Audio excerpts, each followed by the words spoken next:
The sky above Caris Prime was not supposed to look like this.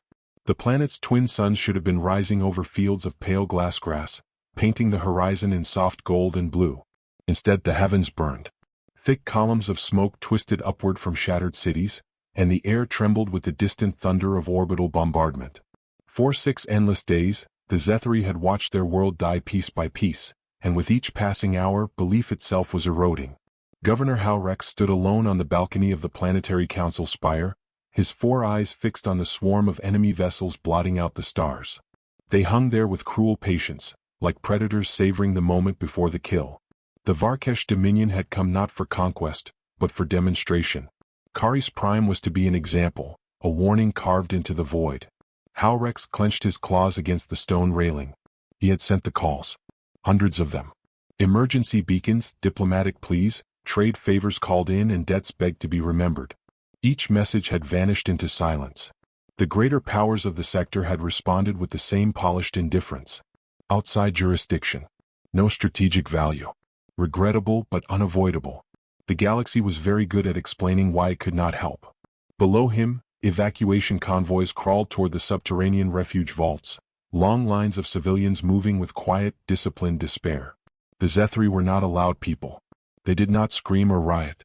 They endured. And now they were enduring extinction. A violent flash lit the clouds as another defense array shattered in orbit. Fragments rained down like burning meteors, punching craters into the crystal plains beyond the capital. Halrex felt the impact through the soles of his feet. That was the last one, he realized. Caris Prime was naked now. No shields. No guns. Just lives waiting to be taken. He activated his communicator, already knowing what the reports would say. Power reserves were collapsing. Atmospheric processors were failing in the lower districts. The vaults would hold for maybe 10 hours, 12 at most, before air rationing became a death sentence. The Dominion knew this. That was why they waited. Deep beneath the capital, Elder Salith moved among the gathered families, her long robes brushing the stone floor. She spoke softly to frightened children, telling them stories of the first journey, of a time when the Zethari had crossed interstellar darkness with nothing but hope and stubborn will. Her voice was steady, but her hearts were heavy. She had lived nearly 4 centuries. She had seen wars, famines, and the slow turning of ages. Never had she seen her people so utterly abandoned. When the last defense array fell, a tremor passed through the vault, and a quiet murmur spread through the crowd. They all felt it. The end was no longer a distant fear. It was close enough to touch. In the central command chamber, Halrex recorded the final broadcast. His posture was straight, his tone formal as tradition demanded, but his eyes glistened. This is Governor Halrex of Caris Prime. We are under extermination assault by the Varkesh Dominion. Civilian population exceeds 30,000. We have no remaining defenses. If any hear this, know that we sought peace. We offered trade. We complied with every law the galaxy demanded of us. His voice faltered for just a moment before he continued. Remember us. Remember that we lived. The beacon flared, dumping everything the failing reactors could spare into the transmission, screaming the message into the endless dark. On the bridge of the Varkesh flagship, Warlord Kethrix watched the planet with detached satisfaction. His kind thrived on fear, on the knowledge that entire systems would bow rather than face what Caris Prime was facing now. His officers laughed as reports scrolled in, detailing collapsing infrastructure and dwindling oxygen levels. No fleet was coming. None ever did. The galaxy had learned that resisting the Dominion was expensive, and compassion was not a currency anyone was willing to spend. Kethrix turned away from the viewport. Prepare ground forces. When the vaults fail, I want survivors catalogued. Useful ones will serve. The rest will be discarded. What none of them knew, what no projection or intelligence model had accounted for, was that the desperate beacon had reached farther than it ever should have. It slipped through trade lanes and forgotten corridors of space, brushing past listening posts that ignored it, until it struck something moving fast and quiet through the void. A ship that did not belong to any empire the Dominion feared, crewed by beings the galaxy underestimated at its own peril. The signal hit human sensors like a knife, raw fear encoded in alien syllables, and on a darkened bridge far from Caris Prime, a human captain stopped mid-step as the words translated across the screen. 30,000 civilians. No defenses. Extermination assault. The room went silent, not with uncertainty, but with recognition. Somewhere people were dying and help was impossible. Or so the galaxy believed. Section 2. The human vessel drifted through interstellar darkness with its lights dimmed and its engines whisper quiet, a predator that did not announce itself. The UES Resolute was not the largest ship humanity had ever built, nor the most heavily armed, but it was fast, resilient, and crewed by people who had chosen this life knowing exactly what it demanded of them. Captain Elias Ward stood at the center of the bridge, arms folded, eyes fixed on the slowly rotating hologram of Kari's Prime. The translation of the distress beacon replayed in his mind, every word etched there with brutal clarity. 30,000 civilians. No defenses. Extermination assault. The galaxy had heard that message and turned away. Humanity had heard it and stopped. How far are we? Ward asked, his voice calm but tight. 2.9 light-years, replied Navigator Hannah Lu, fingers dancing across her console. At standard cruise, 70 hours. At emergency burn, maybe 48. Ward didn't like either number. He looked toward engineering, where Chief Engineer Marcus Cole was already shaking his head before being asked. I know what you're thinking, Captain, Cole said. And yes, we can try it. The Void Breach drive will cut the trip to under 20 hours, but it's unstable at that range. We've only tested it on unmanned probes. Ward studied the faces around him. No one looked afraid. Concerned, yes. Focused. Ready. What are the odds? He asked. Cole hesitated, then answered honestly. 70% we arrive intact. 20% we arrive damaged. 10%? He didn't finish the sentence. 10% we never arrive at all, Ward finished silently. He nodded once. Make it ready? First Officer Maya Reyes exhaled slowly. Regulations say we need clearance for void breach usage outside combat zones. Ward turned to her, one corner of his mouth lifting in a humorless smile. Regulations don't apply to extinction events, Maya. No one argued. The order rippled through the ship, and the Resolute came alive with controlled urgency. Power was rerouted. Systems were hardened. Crew members strapped themselves in, each of them aware that they were about to push physics into uncomfortable territory for the sake of strangers they would likely never understand. As the human ship prepared to tear a hole through the void, events on Kari's Prime accelerated toward catastrophe. The first vault failed when its atmospheric seals cracked under sustained sonic bombardment. Air screamed out into the tunnels and panic finally broke the Zethary calm. Families clutched one another as emergency shutters slammed down, sealing off entire sections to save others. The cost was measured in lives, but there was no alternative. Governor Haurex felt each loss like a physical blow as the reports reached him. He authorized the final protocol without ceremony. Ration the remaining vaults to minimal oxygen. Extend survival time at any cost. In the deepest level, a young technician named Redhan made a decision that would never be recorded in official histories. He bypassed the safety interlocks on the remaining power core, diverting energy from life support to amplify the distress beacon one last time. Warning alarms howled. His supervisor shouted at him to stop. Redhan ignored them. If the choice was dying unheard or dying screaming into the void, he chose the scream. As systems began to fail around him, he slumped against the console, lungs burning, and whispered a simple, desperate thought into the darkness. Please. Above the planet, the Varkesh fleet tightened its formation. Warlord Kethrix observed the thinning power signatures with satisfaction. They're running out, he said. Begin planetary insertion in 2 hours. Let them choke a little longer. Then his sensor officer stiffened. Warlord, there is an anomaly. Kethrix turned slowly. Define anomaly. A localized distortion at the edge of the system. It's not matching known jump signatures. Kethrix's mandibles twitched in irritation. Debris. False reading. This system is isolated. The distortion vanished as quickly as it had appeared, leaving behind nothing but cold space. The sensor officer swallowed and nodded, though unease crept into his posture. The Dominion had crushed hundreds of worlds. Nothing ever came out of nowhere. The UES Resolute did not so much arrive in the Kari system as force reality to make room for it. Space rippled, folded, and tore, disgorging the human cruiser in a flash of distorted light. Alarms blared across the ship as inertial dampeners strained, but they held. Ward gripped the command rail as the stars snapped back into place, replaced by a tactical display filled with red contacts. Status, he demanded. Minor hull stress, Cole reported. Weapons and engines green. We're alive. Ward let out a breath he hadn't realized he'd been holding. Then let's get to work. The view ahead was worse than expected. Burning cities scarred the planet's surface.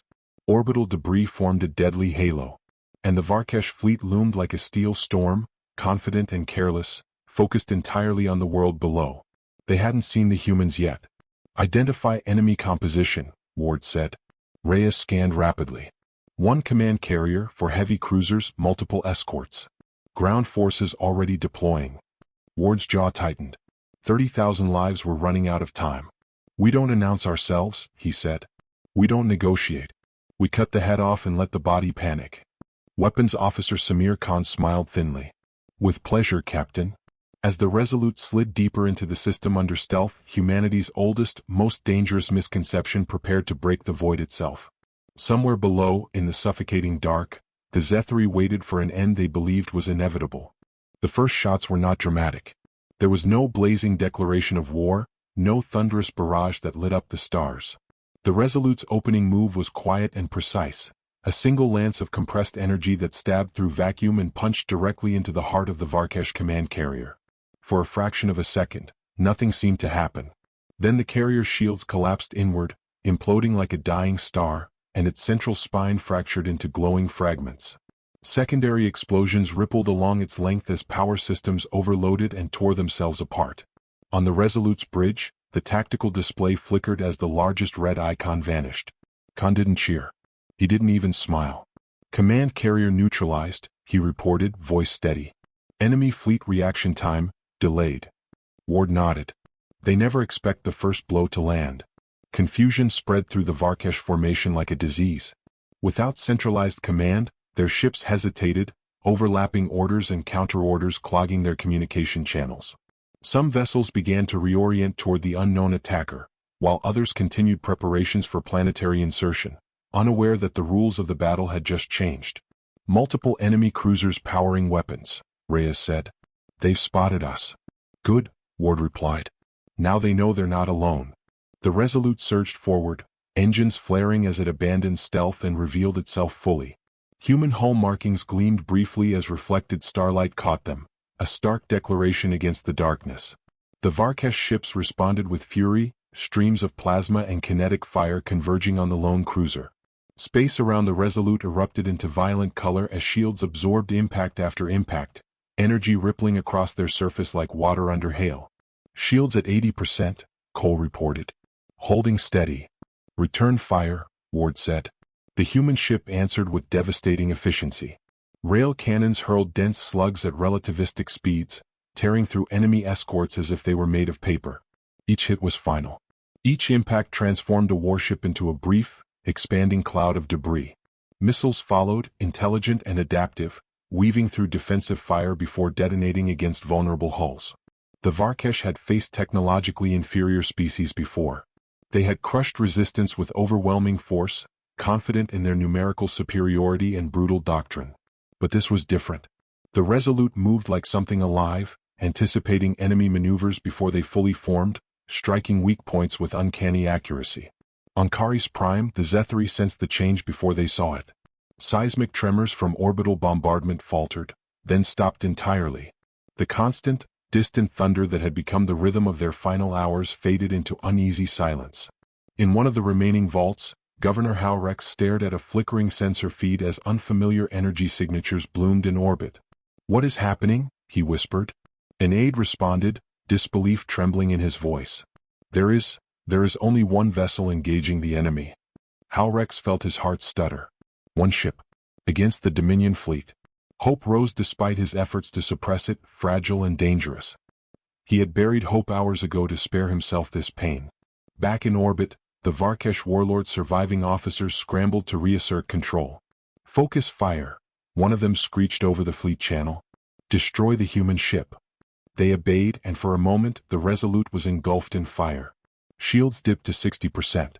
Hull plating groaned. Warning lights flared across the bridge. Ward's grip tightened on the rail, but his voice remained level. "Evasive pattern Delta 7. Lu executed the maneuver flawlessly, sending the cruiser into a spiraling arc that caused enemy fire to overshoot and collide with one another.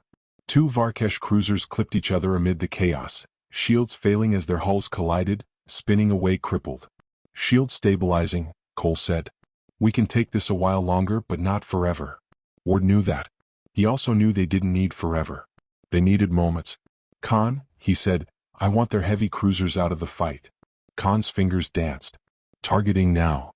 The Resolute's main batteries charged, drawing deeply from its reactors. The ship shuddered as it released a synchronized volley that struck 3 heavy cruisers almost simultaneously. One exploded outright. Another split in half, its engines spiraling away in a fiery arc. The third lost power entirely, drifting dead in space. The remaining Varkesh vessels broke formation. Panic was not a concept the Dominion liked to acknowledge, but it was exactly what took hold. Without command, without a clear understanding of the enemy's capabilities, their doctrine faltered. Some ships attempted to retreat. Others charged recklessly, seeking glory or vengeance. Ward watched the chaos unfold and made his next decision. Open a channel, he said. Reyes hesitated. To the enemy?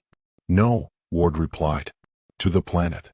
The transmission cut through static and interference, reaching the battered receivers below. Ward leaned toward the console, his image appearing in Zethary vaults across Kari's prime. Smoke-stained faces looked back at him, eyes wide and uncomprehending. This is Captain Elias Ward of the United Earth ship Resolute, he said. You are not alone. Stay in your shelters. We are clearing your sky. For a heartbeat, the words didn't register. Then a sound rose through the vaults, soft at first, then swelling. It was not cheering.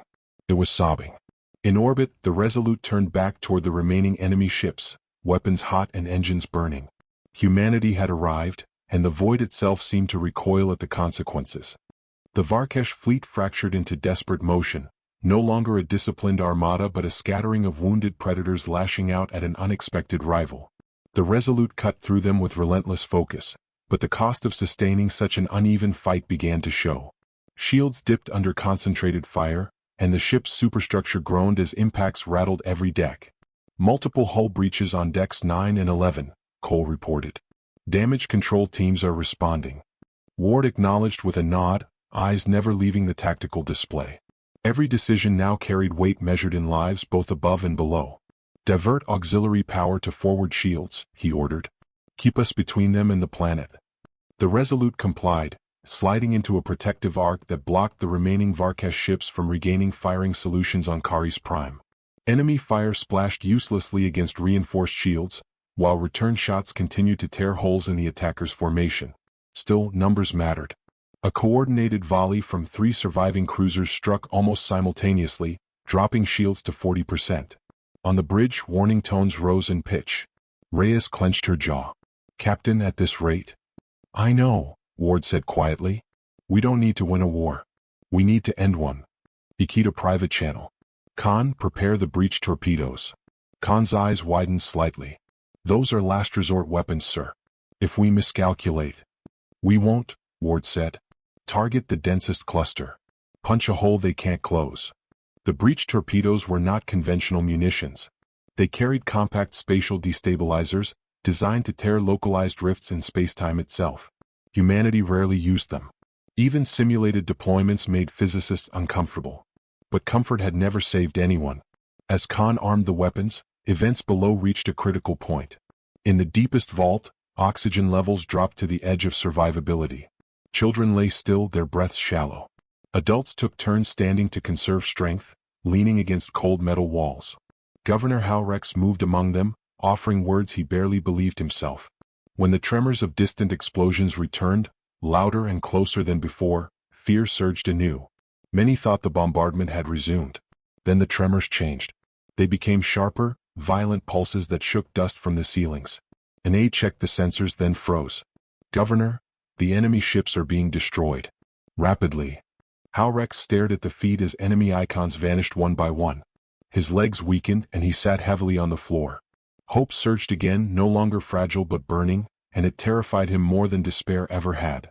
In orbit, the Resolute launched its breach torpedoes.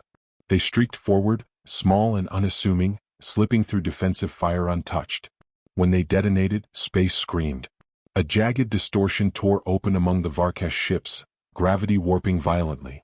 2 cruisers were pulled inward, their hulls stretching impossibly before snapping apart. Another lost control, tumbling end over end as its systems failed. The remaining Varkesh vessels broke completely. Engines flared as they attempted to flee, abandoning the planet they had so confidently claimed hours earlier.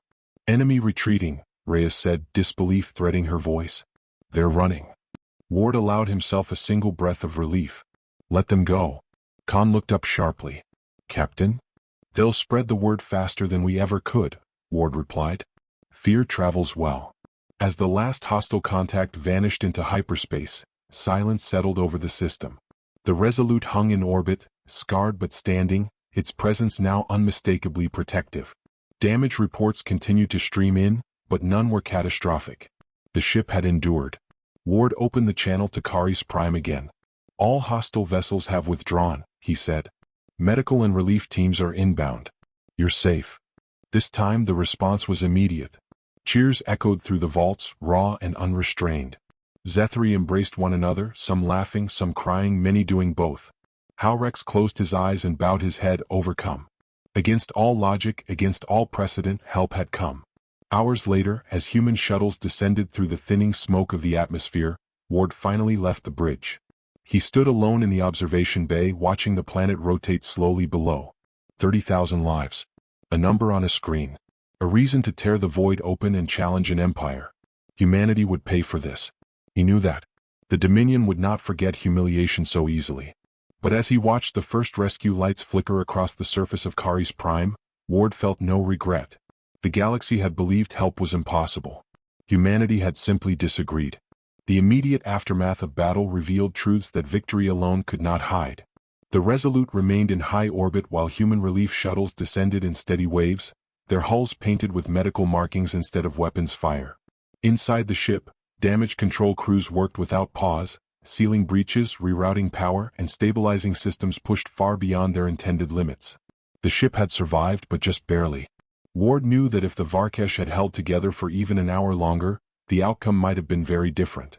On Kari's Prime, the first human boots touched scorched ground amid drifting ash. Medical officers moved quickly, guided by Zethri volunteers who still seemed stunned that anyone had come at all.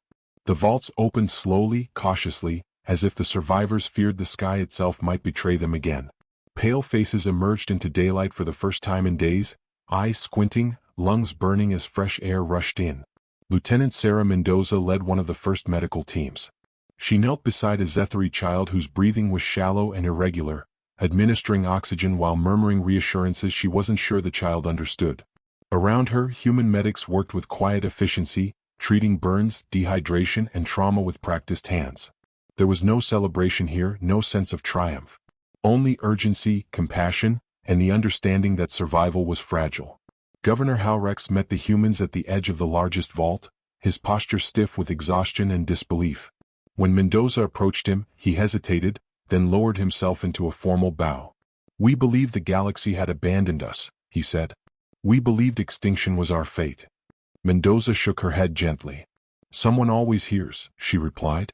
Sometimes it just takes time to answer. Back aboard the Resolute, Ward stood before a secure communication console as a priority transmission request flashed insistently. The signal origin code was unmistakable, United Earth Defense Council. He accepted the channel and a semicircle of faces appeared, some stern, some openly concerned. You violated multiple engagement protocols, one counselor began without preamble. Unauthorized void breach usage. Deployment of spatial destabilization weapons. Engagement against a superior force without allied support. Ward listened without interruption, hands clasped behind his back.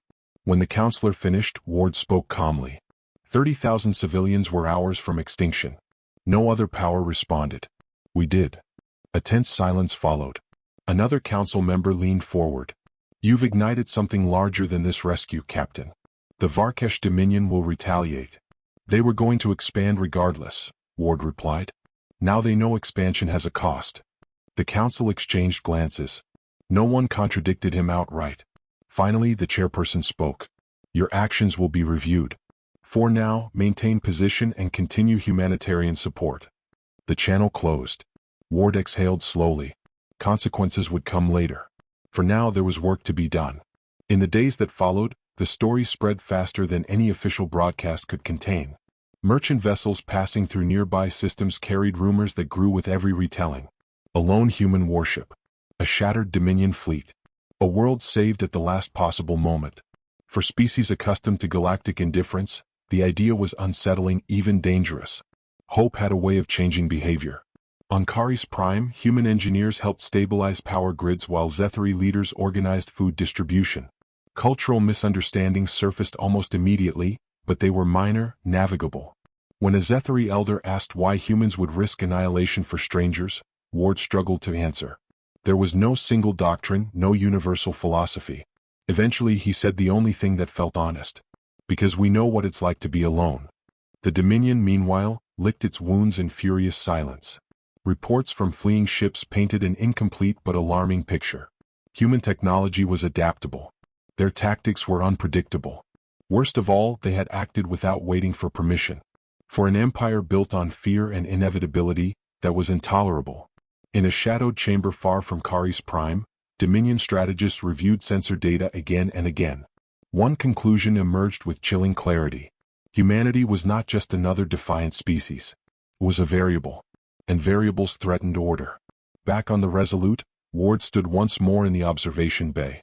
Below him, the planet slowly healed, scars still visible but life undeniably returning. He knew this moment would define humanity's place in the galaxy. Not because of the battle, but because of the choice that preceded it. They had broken the void itself to answer a call no one else would. And now, the galaxy would never stop watching. The watchfulness of the galaxy became tangible in the weeks that followed.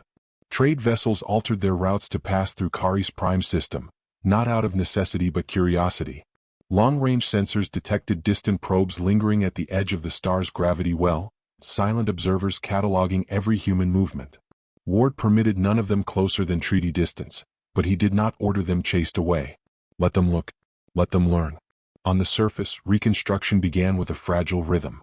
Temporary habitats rose beside shattered cities, their modular frames humming softly as they pressurized.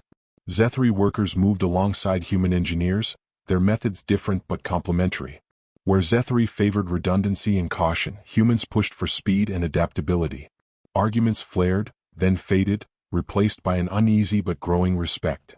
Redhan, the technician who had amplified the distress beacon, survived against all expectations. Human medics stabilized him just hours before organ failure would have claimed his life. When he woke, disoriented and weak, the first thing he saw was a human flag stitched onto a medic's sleeve. He stared at it for a long time, then began to cry without sound. Later, when Ward visited the medical ward, Redhan struggled to sit upright and spoke with quiet intensity. "I did not believe anyone would answer," he said. "I only wanted the void to remember we existed." Ward met his gaze. "It did," he replied. "And so will we." That promise weighed on him as new intelligence arrived. Encrypted intercepts suggested the Dominion was mobilizing fleets along multiple borders, not just toward human space. The rescue of Caris Prime had not merely humiliated them, it had destabilized their narrative of inevitability. Smaller client species began to question tribute demands. Fringe systems delayed compliance. Fear, once absolute, was cracking. Reyes briefed Ward in the strategy room, her expression grim. "If they strike now, they'll aim to make an example. Something decisive. Something brutal." Ward considered the holographic projections, lines of possible conflict spreading outward like fractures in glass. "Then we need to control the story," he said. "How?" Reyes asked. "We can't outgun the Dominion. Not yet." "No," Ward agreed. "But we can out-inspire them." Humanity's response was not a declaration of war. It was a broadcast. The Resolute transmitted unedited footage of the battle, the rescue, the aftermath. It showed human losses as clearly as Dominion ships exploding. It showed frightened civilians, exhausted medics, engineers sleeping beside half-built shelters. There was no triumphal music, no rhetoric of conquest. Only facts. The message spread rapidly, translated and retransmitted by independent networks. For the first time, many species saw humans not as distant traders or minor powers, but as something fundamentally different. Uncomfortable. Willing. On Earth, public reaction was immediate and divided. Some hailed Ward as a hero. Others accused him of recklessness, of dragging humanity toward inevitable war. Protests formed in major cities. So did volunteer lines. Thousands applied for deep space service within days, driven by something raw and urgent they struggled to articulate. The Defense Council convened emergency sessions, weighing options that had once seemed theoretical. Alliances were proposed, dusted off, re-examined. For centuries, Galactic politics had revolved around avoiding the Dominion's attention. Now avoidance looked like surrender. On Caris Prime, Halrex addressed his people beneath an open sky for the first time since the invasion began. His voice carried across the assembly, steady despite the scars etched into his face. "We survived because someone chose to care," he said. "That choice has changed us. We will not forget it and we will not waste it." That sentiment echoed quietly across the system. Zethri youths began studying human languages. Joint patrols formed, symbolic but meaningful. A bond was taking shape, born not of treaties but shared survival. A week later, a Dominion envoy arrived at the edge of the system under a flag of truce. Ward received the transmission request without surprise. He accepted, and the envoy's image appeared rigid and cold. "Your actions have disrupted established order," the envoy said. "Withdraw your forces and cease interference, or consequences will follow." Ward regarded the alien calmly. "Order built on extinction isn't order," he replied. "It's a countdown." The envoy's eyes narrowed. "You are alone." Ward shook his head slightly. "We're done believing that." The channel cut abruptly. As the Resolute maintained its vigil, Ward stood once more at the observation bay, watching Caris Prime sunrise paint the horizon in soft gold. He felt the weight of every choice pressing down on him, the knowledge that this rescue was only the beginning. Humanity had stepped into a role it could not abandon without betraying itself. They had answered a call from the void. Now the void was answering back. The first sign that the Dominion was done talking came without warning. Long-range sensors detected hyperspace disturbances along the system's outer edge, not the scattered signatures of scouts or envoys, but the synchronized emergence of a strike formation. Reyes brought the data up in silence, letting the pattern speak for itself. Ward didn't need confirmation. He had been expecting this. "They're testing us," Reyes said. "Not a full invasion. A message." Ward's eyes narrowed. "Then we answer clearly." The Resolute was no longer alone. In the days since the rescue, 3 additional human vessels had arrived under humanitarian authorization, officially labeled support cruisers. Unofficially, each carried upgraded defensive arrays and crews who understood exactly why they were there. They took up positions around Caris Prime, forming a loose but deliberate perimeter. When the Dominion ships dropped into real space, they did so with theatrical precision. 6 warships, older designs but heavily armored, their hulls marked with the scars of countless campaigns. They advanced just far enough to be unmistakable, then stopped. A transmission followed almost immediately. "This system is under Dominion corrective action," the voice announced. "All unauthorized vessels are ordered to withdraw." Ward let the words hang for a moment before responding. "This system is under humanitarian protection," he said evenly. "Any hostile advance will be interpreted as an attack on civilian recovery operations." The silence that followed was thick with implication. On Caris Prime, panic rippled through the settlements as news spread. Memories of fire and suffocation were still too fresh. Human and Zethri patrols moved quickly to calm the population, reinforcing shelters and activating planetary defenses that were, at best, symbolic. Everyone knew the real shield was in orbit. The Dominion ships advanced. "Range closing," Khan reported. "Weapons charging." Ward took a slow breath. This was the moment that would define everything that came after. If humanity fired first again, the Dominion would claim provocation. If they waited too long, the planet would pay the price. "Hold fire," Ward said. A Dominion cruiser unleashed a probing volley, energy bolts streaking toward the outermost human ship. Shields flared, absorbing the impact. No return fire followed. Another volley came, stronger this time. Shields dipped but held. "Captain," Cole warned, "they're pushing our limits." "I know," Ward replied. "Still hold." The third volley never landed. A new presence tore into the system, its arrival violent and unmistakable. Space distorted, not with the crude tearing of a breach drive, but with something smoother, heavier. A massive silhouette emerged, dwarfing every ship present, its hull bristling with unfamiliar configurations. Reyes stared at the display. "That transponder. Captain, it's not human." The ship broadcast on all channels simultaneously. "This is the coalition vessel Aegis Dawn," the voice declared. "Dominion forces disengage immediately. This system is now under multilateral protection." Shock rippled through every command deck in the system. The coalition had been a rumor more than a reality, a loose alignment of smaller powers that resisted Dominion influence quietly, carefully. They had never intervened openly before. The Dominion ships hesitated. Then another signal appeared. And another. Smaller than the Aegis Dawn but numerous. Coalition escorts, slipping in from multiple vectors, their arrival coordinated and deliberate. Ward felt something unfamiliar tighten in his chest. Not relief. Validation. "You called them," Reyes said softly. Ward shook his head. No. They were already listening. The Dominion commander responded at last, fury barely contained. "You overstep your authority." The coalition voice answered calmly. "Authority derives from consent. You have none here." One by one the Dominion ships powered down their weapons. After a long, humiliating pause, they turned and jumped away, leaving the system in stunned silence. On Kari's Prime the news spread like wildfire. Fear gave way to disbelief, then something dangerously close to joy. The idea that the Dominion could be challenged openly, and forced to retreat, rewrote generations of inherited certainty. Later, aboard the Resolute, Ward met with representatives from the Aegis Dawn via secure channel. Their leader, an avian-featured being with intelligent, wary eyes, inclined their heads slightly. "Your action created a proof," they said. "That resistance is survivable." Ward considered the words. "Then this won't be the last stand," he said. "No," the representative agreed.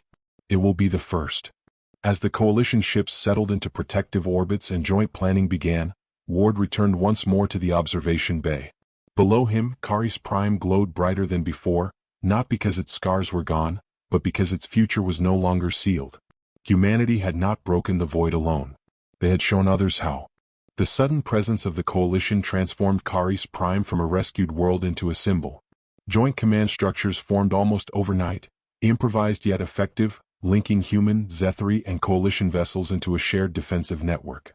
There were disagreements, cautious pauses, moments where centuries of mistrust threatened to resurface, but the memory of the Dominion's retreat lingered like a stabilizing force. No one wanted to be the one to fracture this fragile momentum. Ward spent long hours in negotiation chambers, sometimes speaking, sometimes simply listening. Coalition representatives were careful, their words measured, but beneath the restraint lay something unmistakable: relief. For generations they had resisted quietly, surviving by avoiding attention. Humanity's arrival had changed the equation. Loud resistance no longer meant instant annihilation.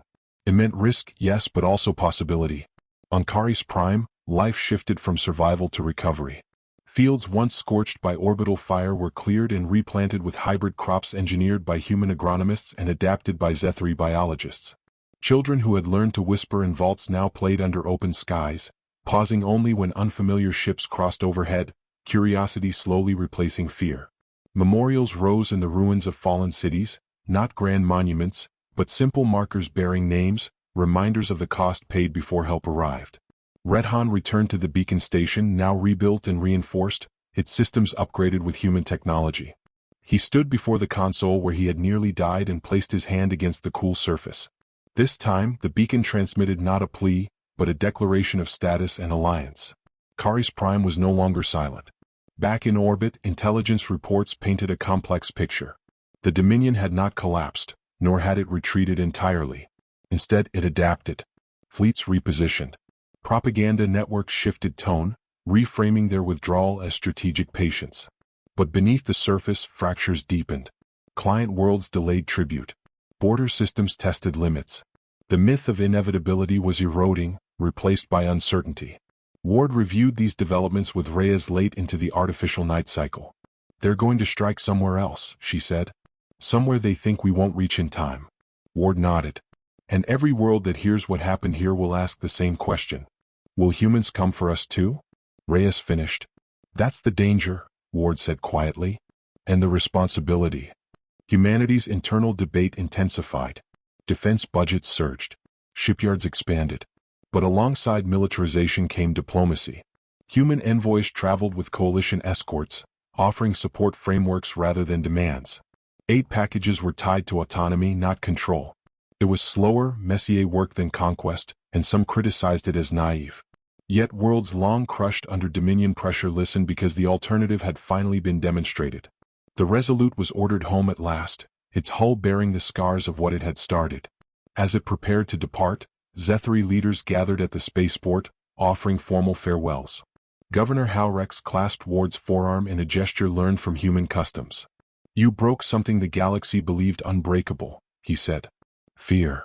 Ward shook his head. You survived long enough for us to answer, he replied. That matters just as much.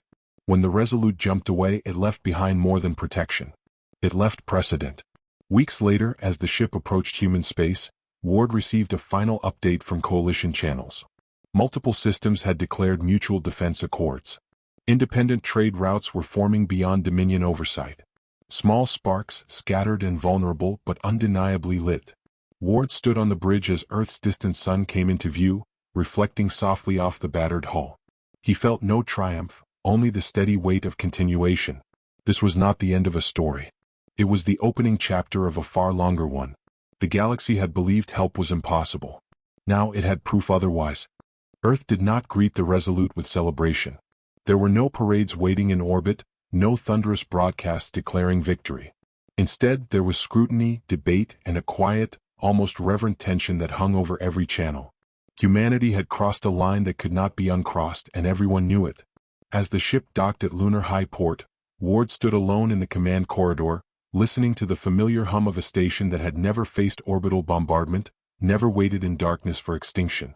Crew members disembarked to medical evaluations and debriefings, their faces marked by exhaustion and something deeper, something changed. They had seen the galaxy without filters. They had learned what silence could mean. Ward's hearing before the Defense Council lasted hours. Questions came in waves, some sharp, some cautious, some quietly afraid. They asked about the breach drive, about Coalition involvement, about escalation probabilities and projected casualty curves. Ward answered each with the same steady honesty that had carried him through battle. Finally, the chairperson leaned back and asked the question no one else had voiced. If you had it to do again knowing what you know now, would you still make the jump? Ward didn't hesitate. Yes. No further explanation followed. None was needed. Beyond the chamber, humanity adjusted. Shipyards doubled their output. Research divisions were given mandates that would have been unthinkable months earlier. But alongside preparation came reflection. Historians reframed first contact doctrines. Educators taught the Kari's incident not as a military engagement, but as a case study in moral choice under uncertainty. The phrase clearing the sky entered public language, shorthand for intervening when others would not. Across the stars, the consequences multiplied. A mining colony on the Dominion's fringe delayed evacuation when threatened, broadcasting a simple message instead. We are not alone. Coalition patrols rerouted toward them. The Dominion did not attack. Another world followed. Then another. The Dominion adapted again, shifting tactics, isolating resistance where it could. But the old certainty was gone. Every order to exterminate now carried hesitation. Every commander forced to wonder if the void itself might answer back. Ward was promoted as expected, but he requested a line assignment rather than a desk. The Resolute underwent refit, its systems rebuilt stronger, smarter, scarred by experience rather than repaired into forgetfulness. When she launched again, she did so quietly, without announcement, carrying supplies, envoys, and the unspoken promise that silence was no longer guaranteed. On Kari's Prime, Redhan stood beneath the beacon's steady glow and watched the stars. He no longer whispered pleas into the dark. Instead, he monitored traffic, relayed warnings, coordinated routes for worlds that now dared to speak openly. The beacon was no longer a cry for help. It was part of a network. Years later, when scholars traced the beginning of the fracture that ended Dominion dominance, they would argue over dates, over battles and treaties and political inflection points. Some would point to the Coalition's emergence. Others to internal revolts. A few would note the first time a Dominion fleet turned away without firing. But those who looked deeper would find a quieter moment, almost insignificant on the scale of history. A lone human ship, tearing through the void on a 70% chance, answering a call no one else would. Not because it was profitable. Not because it was safe. But because someone was there. The galaxy had believed help was impossible. Humanity proved that belief wrong. And once a belief like that breaks, it never truly heals.